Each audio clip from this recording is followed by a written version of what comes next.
सोचिए कितनी खतरनाक बात है। पूरे विश्व में 300 करोड़ लोग रोज एक समय पर 5 बार एक ही तरफ देख करके एक ही उद्देश्य में घूर रहे हैं और बार बार एक ही शब्द बोल रहे हैं, काफिरों को मारना है, काफिरों को मारना है। इस संसार में कयामत लाना है, प्रलय लाना है, ये बोल रहे हैं वो। आप आविष्कार करना चाहते हो, वो संहार करना चाहते, कैसे आपका मेल हो सकता है भाई?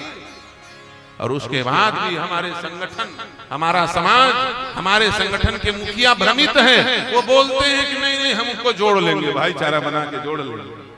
उनके लिए नए नए प्रकोष्ठ बनाए जा रहे हैं कि इसी प्रकार से कभी नहीं आएंगे, तुम्हें मार उड़ डालेंगे। इसलिए मूर्खता की चरम सीमा। क्या राम जी रावण को मना नहीं सकते थे? चाहते तो राम जी स्वयं चले जाते, लेकिन राम जी जानते हैं कि रावण मानेगा नहीं, ये दुष्ट हैं, ये बात से नहीं मानेंगे, लातई से मानेंगे। इनका जब तक नाश नहीं करेंगे, राम जैसे बन करके संकल्प नहीं लिया जाएगा कि निश्चर हीन करो मही भुज उठाए प्रणकीन, सकल मुनि के आश्रम ही जाए जाए सुख दीन, तब तक राम राज्य नहीं आएगा, भारत हिंदू राष्ट्र नहीं बनेगा, भारत विश्व गुरु नहीं बनेगा। वरना तुम जितना टैक्स लेना है जनता से लो, जितना पानी भरना है घड़े में भरो, घड़ा फूटा हुआ है नीचे। ये हम 5, हमारे 75 सबके हाथ में ईंट और पत्थर, सूरों की जैसी जनसंख्या बढ़ाने वाले ये लोग तुम्हारी कमाई के, गाढ़ी कमाई का टैक्स सब उड़ा देंगे। न तुम्हारा देश विकसित बनने वाला है, न तुम्हारा देश विश्वगुरु बनने वाला है, कुछ नहीं होने वाला। इस खतरे को समझना पड़ेगा, इससे निपटना पड़ेगा। मानव और दानव दोनों की आकृति एक होती है। स्कंद पुराण में 84 लाख योनियों का वर्णन लिखा गया है, जिसमें 4000 योनियां मनुष्य के जैसे दिखाई देती है। ये भी लिखा है। वो लगेगा कि मनुष्य है, लेकिन होता नहीं मनुष्य। रीछ मनुष्य के जैसे दिखेगा, बानर मनुष्य के जैसे दिखेगा, चिंपैंजी मनुष्य के जैसे दिखेगा, भूत प्रेत ब्रह्म राक्षस बेताल देवता डाकनी शाकनी पिशाचनी खबीस जिन्न, ये सब कैसे दिखते हैं? मनुष्य के जैसे दिखाई देंगे। दैत्य भी मनुष्य के जैसे दिखाई देते हैं, दानव। अब आप कैसे पहचानोगे कि ये दानव है कि ये मानव है? पहले के जमाने में दानवों के सींग हुआ करते थे, आजकल सींग नहीं होता है, बिना सींग के हैं। एक आदमी ने मुझसे पूछा, बोले महाराज जी पहले के दानवों के सींग हुआ करते थे, आजकल क्यों नहीं होते? मैंने कहा होते हैं, तुम देख नहीं पाते हो। क्यों? बोले पहले दानवों के सींग कठोर सींग हुआ करते थे, आजकल उनके सींग मुलायम सींग हो गए हैं, जो राम भक्तों पर गोली चलवा देते हैं। राम मंदिर में जो सेवा करने जाते हैं, राम मंदिर बनाने जाते हैं, बाबरी विध्वंस करने जाते हैं, जो राम भक्तों की जटा पकड़ करके आश्रम से खींच करके 0 पॉइंट पे गन लेकर के गोलियों से भूंजे सरयू की धारा को लाल करा दे, हम उसे देवता नहीं मानते। उस ऐसे व्यक्तियों को हम असुर ही मानते, राक्षस ही है। अब भगवान जाने उनको भारत रत्न कैसे मिल गया, हम ये नहीं समझ पाते। भाई अपनी बात तो हम बोलेंगे, ऐसे लोगों को तो किसी भी प्रकार से सम्मान नहीं मिलना चाहिए। बोलिए सियावर रामचंद्र की जय। कहने का अर्थ यह है कि मानव की आकृति में भी दानव रहता है। आकृति बस मानव नहीं होता, याद रखिए। 1 मिनट की बात बता दूं फिर आगे बढ़ते हैं। क्या हम लोग आकृति को मानव समझते हैं? नाक के 2 छिद्र जिसके शरीर में हो, आंख के 2 गोलक जिसके शरीर में हो, कान के 2 छिद्र जिसके शरीर में हो, मुंह जिसके मुंह का 1 छिद्र जिसके शरीर में हो, मलमूत्र के द्वार जिसके शरीर में हो, हाँ नाक कान मुंह गला ये सब मनुष्य के जैसे हो, हम उसको मनुष्य समझ लेते हैं। नहीं, आकृति मनुष्य नहीं होता। माताओं याद रखना, अपने बच्चों को सिखाना जो बात बता रहा है। आकृति से कोई मनुष्य नहीं होता। आकृति के साथ साथ प्रकृति मनुष्य की होनी चाहिए। मनुष्य प्रकृति का नाम है, आकृति का नहीं। जो गति आकृति वाले मनुष्यों को नहीं मिली ना, वो गति प्रकृति वाले पशुओं को मिल जाती है। सच बताइए, जटायु क्या किया? सड़ा गला मांस खाने वाला अधम पक्षी जटायु गीध भगवान की शरणागति को प्राप्त कर लिया, भगवान की गोद में शरीर त्याग रहा है। गीध धम खग आमीस भोगी, गीध, गाइए सब लोग, आमीस भोगी, गीध धम खग आमीस भोगी, गीध धम आमीस भोगी, गति दीन जो जाचत जोगी, गति दीन जो जाचत जोगी, गति दीन जे जाचत जोगी, गति दीन जे जाचत जोगी,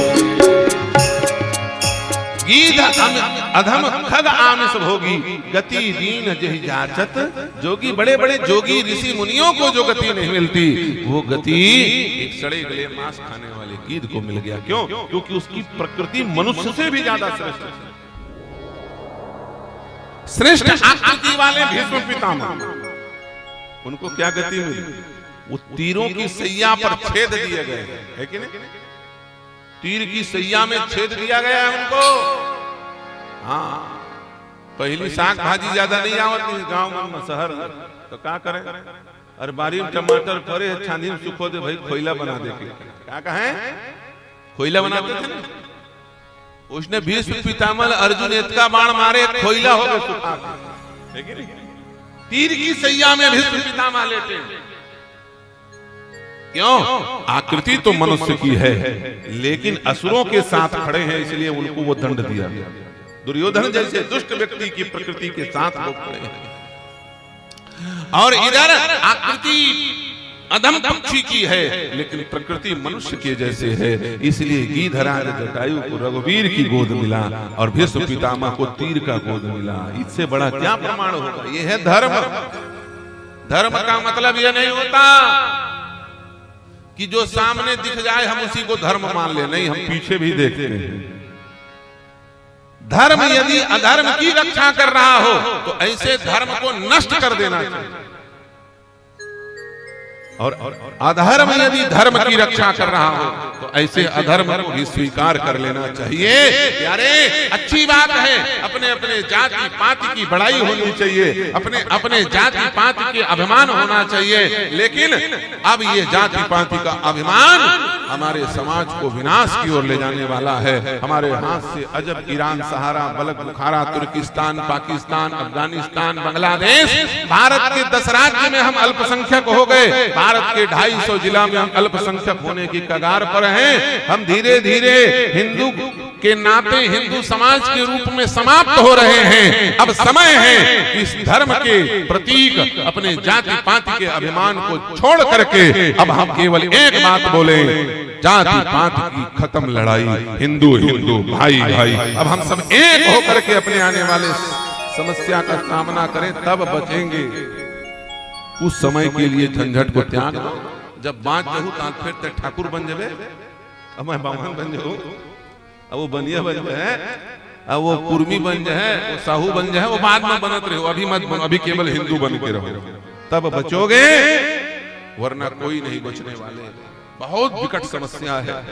विश्व के 57 इस्लामिक राष्ट्र, विश्व के 90 ईसाई देश एक भारत हिंदुओं की मातृभूमि को पूर्ण रूपेण समाप्त करना चाहते हैं।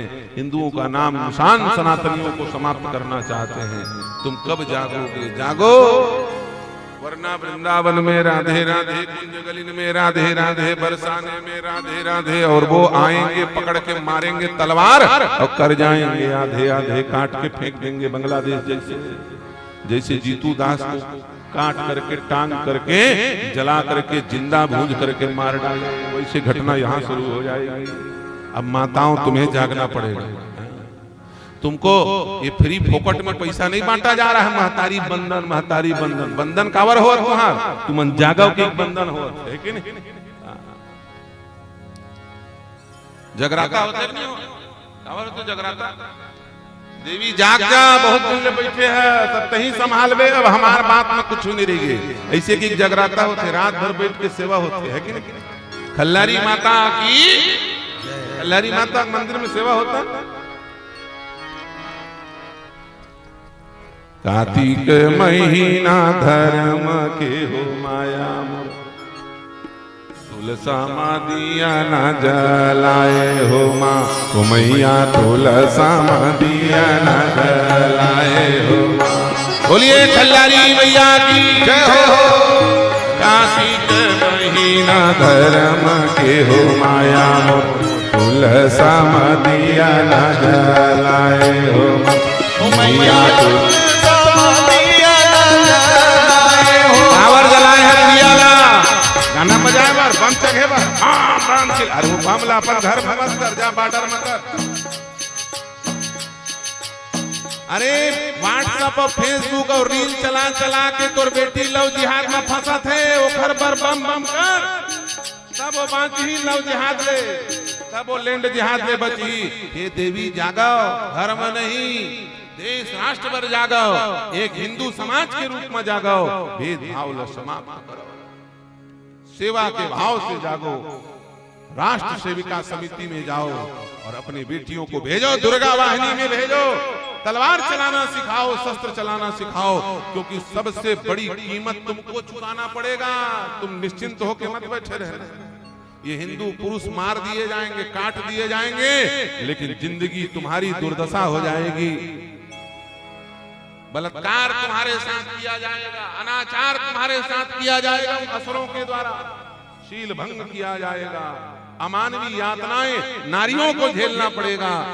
16,000 छत्राणियां नारी के रूप में जल करके खिलजी जैसे दुर्दांत दैत्य के कारण जिंदा जीवित समाधि बना लेती हैं। ये दंड आपको भोगना पड़ेगा। समझ गए? जागने का मतलब, बंधन का मतलब क्या होता है? समाज के रूप में जागो, राष्ट्र के रूप में जागो, सूत मत जाओ। 1000 मिल गए भाई, सूत जा, छोड़, सूतना नहीं है, बंधन है। बंधन के मतलब आप जगो, है कि नहीं? अर्थ समझना। हमारे पांव पर थे भाई, बढ़िया, हमारा भारी सम्मान है भाई, कोई बात नहीं, अपन सम्मान लपाक खुश मत हो, जगो, अपनी जिम्मेदारी का निर्वहन करो। धर्म की रक्षा की जिम्मेदारी जितना पुरुषों का है, उससे 10 गुना ज्यादा नारी का है, याद रखना।